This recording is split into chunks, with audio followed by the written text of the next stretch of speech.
welcome back. Sorry about the glitch before the break. But we've got an astonishing story now, and it's one of determination against the odds to succeed in one of the toughest sports in the world, motor racing. Duncan Gray is a Kent man whose home now is Worksop in Nottinghamshire, and he's always wanted to be a racing driver, but financial circumstances meant that he could not take his dream any further. He packed in racing 8 years ago, but last year he took to the wheel once more and won the Formula 3000 Championship at his first attempt. That's just one step down from Formula 1. I'm covering quite an unusual story for the Tonight programme today. Unusual for two reasons. The first one being, we're filming well outside the Yorkshire television area.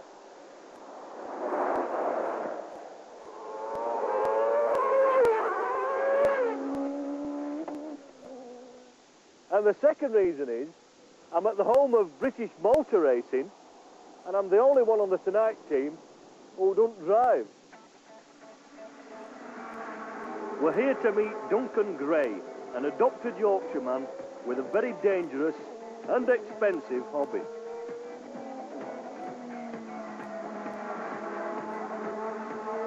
I'm all right asking this question because I don't even drive a car, mate. But if I wanted to be a racing driver, how do I begin? How do you access this sport? I learned at the Brands Hatch Racing School at the age of 13 with lots of foam behind me, and they were quite surprised. I got 89%, and for a 13-year-old that obviously wasn't driving on the road, etc., they were very, very pleasantly surprised, and they were very supportive as well. What is it that makes a good racing driver? Obviously the physical capability, but is there a mental capacity that you need? There's obviously a certain amount of physical ability. Determination is a major factor, and dedication. It's not easy to jump into one of these machines and perform some of the speeds and lap times that these cars can go at. Because you had a long time off, didn't you, before you made your comeback? Yes, I had an 8-year delay, yes, which was put on to me for personal reasons. It was a bit unfortunate. I was just making the ranks in Formula 3, racing with, believe it or not, Eddie Irvine, Damon Hill, Martin Donnelly, all the people that have gone up to Formula 1, and I've just sat there and watched them on the television, progress. Yeah. After 8 years, I've decided to make a comeback. I got in a Formula 3000. I've never sat in a racing car in 8 years. And we got within 2 seconds of a lap record round Donington, which surprised Fred and myself. And we decided that just maybe there's a chance that I could actually still perform. Fred Goddard, himself a former champion, looks after a stable of racing cars, including Duncan's. Fred, what part of this car do you own, or does the driver own it? No, the driver owns this particular car. Some of the other cars we own ourselves, which we hire out for drives, but this one actually belongs to Duncan Gray himself. So everything about it, the engine and everything? No, the engine belongs to Nicholson McLaren. We hire it from them at £10 a mile. £10 a mile? That's quite a lot of money, yeah. But we have other cars at £30 a mile, but this one's £10 a mile. How much does that work out at per race then? How far is it? It would work out around about £2,000 a race just for the engine. Basically, to run a car like this, including the engine, that costs about £50 a mile. With wheel bearings, brake pads, tyres, brake discs, all those things just keep adding up. And then there's always the mechanics in it, that you need 2 or 3 mechanics on this at each race. Because it's like a missile, this thing. It's geared in the right place, it'll do 200 miles an hour. And at 200 miles an hour, the chap must have the confidence to drive the thing.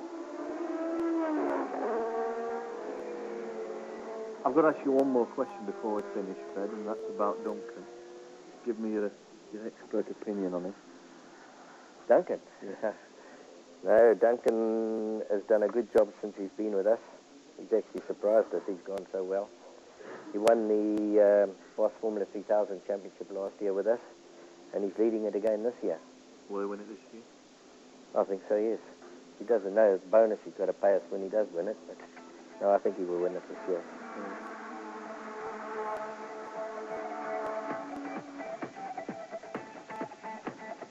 Duncan needs to train regularly. The forces exerted on drivers' bodies when they're racing are extreme, to say the least.